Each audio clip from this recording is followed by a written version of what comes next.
Alright, so now we get to my favorite Amouages. The first video that I did was just an introduction to the house and a little bit of a rant from me about luxury and how it's being purported or how it's being personified within the fragrance game, especially in the niche fragrance world where luxury is the heart of the matter.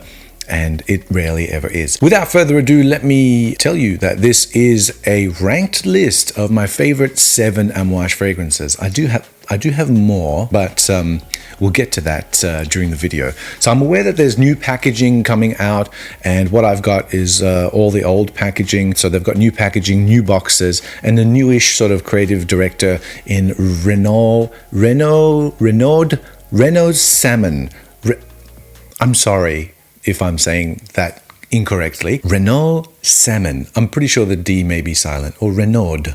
No, it's Renaud. It's French, right? Let's look at Renaud pronunciation. How to pronounce Renaud. How to pronounce Renaud. French. Pronounce names. Renaud. Pronouncenames.com. Shut up. Renaud. Renaud. One more time. Renaud. Wait, No. what? Renaud. Renaud. Renaud. Renaud. Like I was saying, a newish creative director in Renaud Salmon. And usually when people see things like this, it means reformulation. That's a dirty word usually thrown around with a lot of stigma attached to it.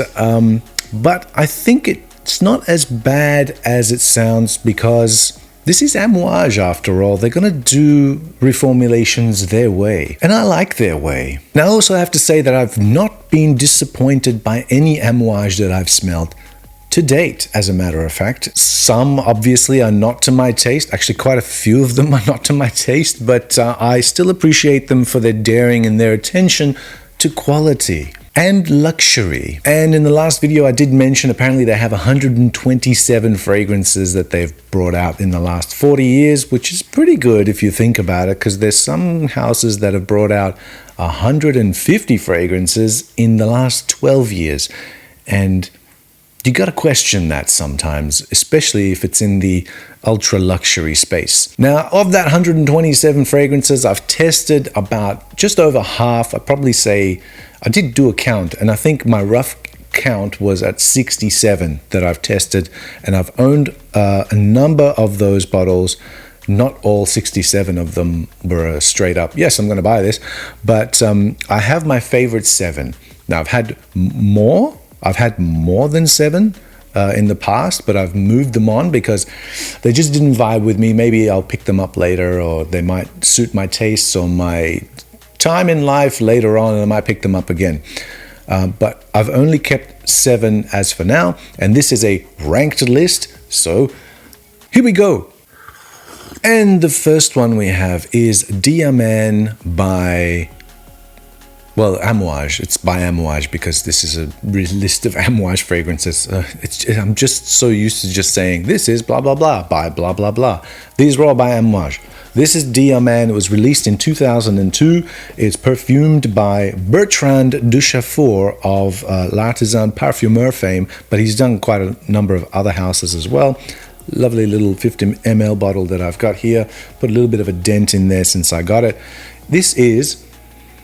Now, if you don't know my channel, I don't usually describe notes and things like that. I usually just describe the vibe and the feel and set the scene in my head of what this fragrance looks and feels like and vibes like instead of the notes, okay? So this one is old money. This is airy and effortless. It's understated and underrated, actually, as an Amouage. And the person who wears it is elegant.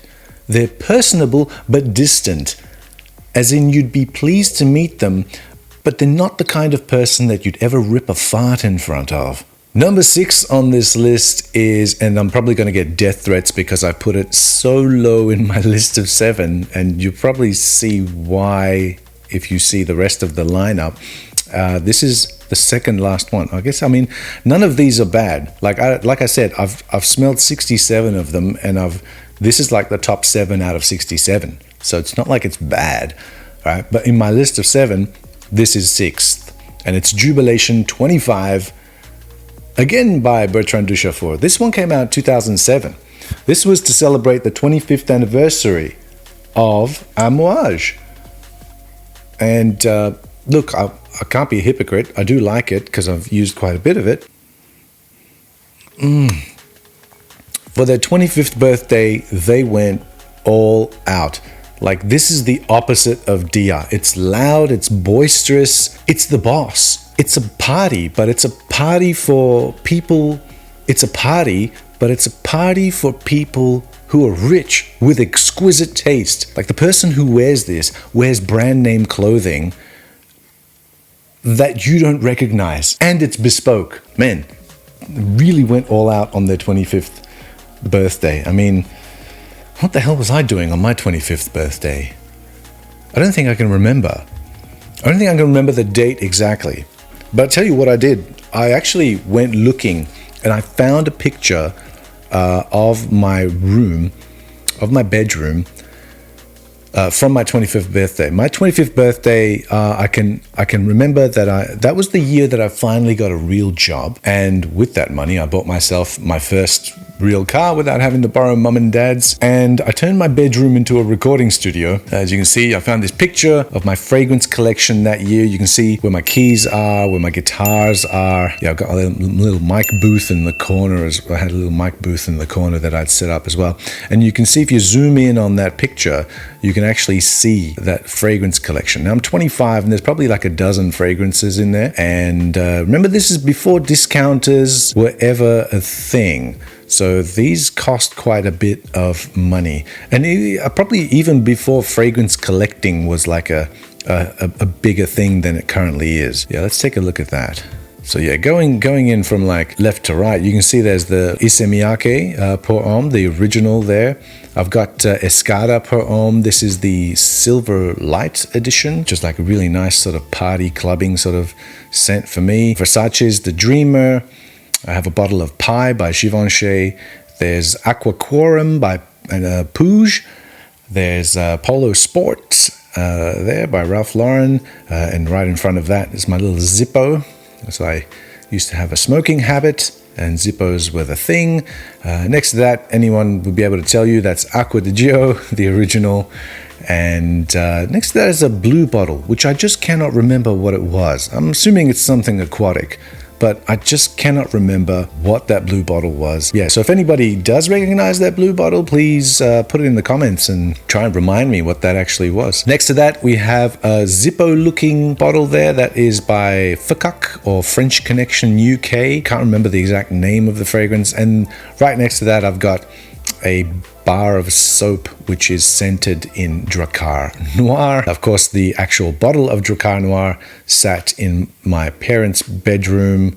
It was my dad's fragrance, which I used to steal from him for a very long time, until I think this is probably around the point where I started to get my own collection. Yeah, so there's a dozen fragrances. There's a picture of my dad there with his cowboy get up. Yeah, so that's me at 25, basically. All right, nice little segue, but coming back to the list, at number 5, we have Myths Man, and this is from 2016, a more sort of recent release. This is overwhelming and melancholic. That's all I can tell you about it. And it's my favorite color, purple.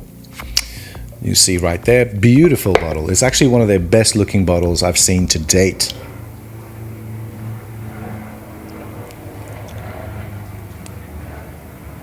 Helicopters flying around above. You cannot have my Amouages. I'm sorry. They are mine. Not that that's gone.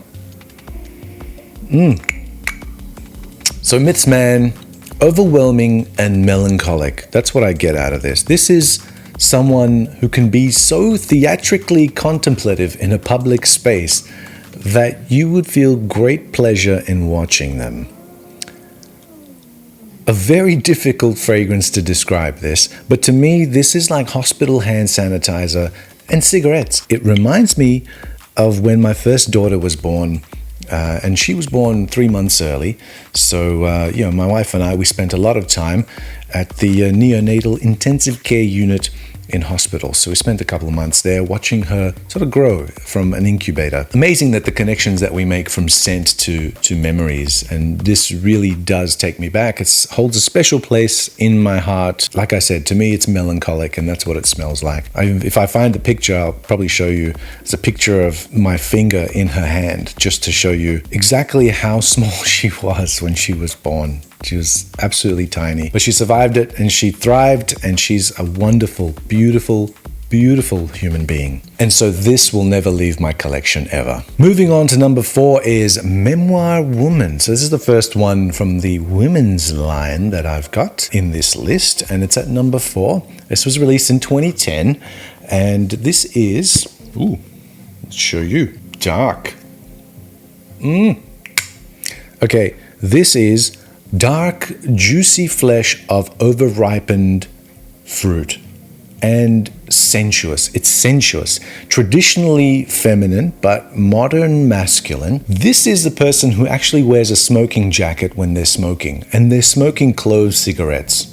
It's that kind of person. The memoir bit for me is that it actually reminds me quite a bit of Dior's Poison, the original one. But really, your memoirs are just events that you've personally experienced. And this is why I vibe with it. I want my memoirs to be full of weird and wonderful and cool shit. And weird, wonderful, and cool shit, but very sensuous. Number 3 on this list is, well, it's insane. I would say, in a word, this fragrance is a commitment. It is Beach Hut Man from 2017. I say it's a commitment because it will outlast you. And I'm just absolutely surprised that there's a dent in the bottle this big. So this one is like an identity crisis in a bottle. It's a dichotomy. It's like an out-of-body experience. It's like being in 2 places at the same time.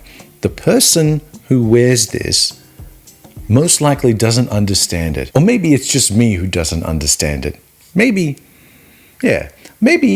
I should just get over it. I mean, it's just a bunch of chemicals in a bottle after all, isn't it? Now we're getting up to like the top 2. And the top 2, and there's quite a number that I haven't mentioned yet. And so the top 2 better be pretty special. The thing is, they're my ranked list to my taste. And these are the ones that I like the most. And number 2, the second one, is Epic Man. From 2009. This is Epic Man, and I unboxed this particular bottle on a video that I did maybe a year or a year and a half ago. Yeah, maybe a year ago. I can't remember, but I'm almost halfway down this bottle, and this is a stranger from a distant land. You've invited them into your house, but you don't really trust them yet. Nor will you ever, because they're not from your tribe. But yet you feel compelled to entertain them because you're a gracious host. Epic opens doors and it opens hearts, but it won't open legs. You got to hit up Memoir Woman for that one. This just really just shines off my skin. Like, there's some stuff that works with your skin chemistry and some stuff that doesn't. My skin chemistry just amplifies all the good facets of this. It becomes sparkly when I spray it on. It's just insanely good. I know a friend who tested this, who I sent a decant to, and he tested this and he said, "Yeah, it's quite dull. It's not as good as Epic Woman or anything like that. It's just a skin chemistry thing." And amazing that we experience differently what is essentially the same set of chemicals in a bottle. And the very last one, well, we've gotten to number 1 now, and what can I say about this? I don't think I've done a single review of it. I've put it in lists, and I've actually talked about how much I actually love this fragrance. Love this fragrance. And It didn't take that long for me to actually gravitate to this as I do. But I don't think I wear it enough. It's not one that I reach for all that often, but it's actually my favorite from 67 Amouage fragrances that I've smelled. It's my favorite by a long shot. When I was putting this list together, I was like, yep, that's number one. Nothing comes close to it. And I don't see it getting talked about all that often, which could just be that it's a personal thing. And most of these are personal things anyway. But to me, it's Interlude Woman. 2012 release. This is the opposite of an interlude. It really is. Because this is actually epic. That's what it is. This is the last vestiges of summer. It's like watching the sunset for the last time at Cafe Del Mar after a hard week of partying on the old island.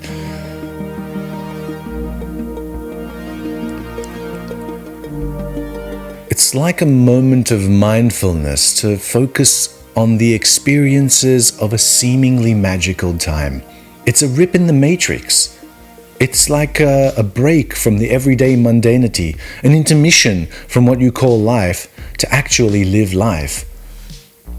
But really, given everything has a beginning and an end, we're all just bouncing around from one interlude to another. And whilst certain fragrances can actually remind you of an experience that you've had, this one is the experience of other experiences whilst keeping you hyper aware of the present. That's probably how I can put it. Yeah. Interlude Woman. Alright, well that's almost the list, but I do have one more, and this is a bonus because I actually haven't bought this, and I will get it next year, and so therefore it's number 0 on my list, and it will be 8 of my favorite Amouage fragrances that I will keep and use forever. And that number 0 is Opus 15, King Blue, which came out this year in 2023, and I will get this next year. It's exactly what I want from my upcoming winter. That's what I want to smell like in the coming winter, so I don't have it right now, but I will get it next year. And this King Blue, as I've tested it quite a number of times now, this is the blue scent that we know and can be worn by all at any time. However, this is a blue fragrance for a king. So it was made for no one at no time, and therefore, it's for me.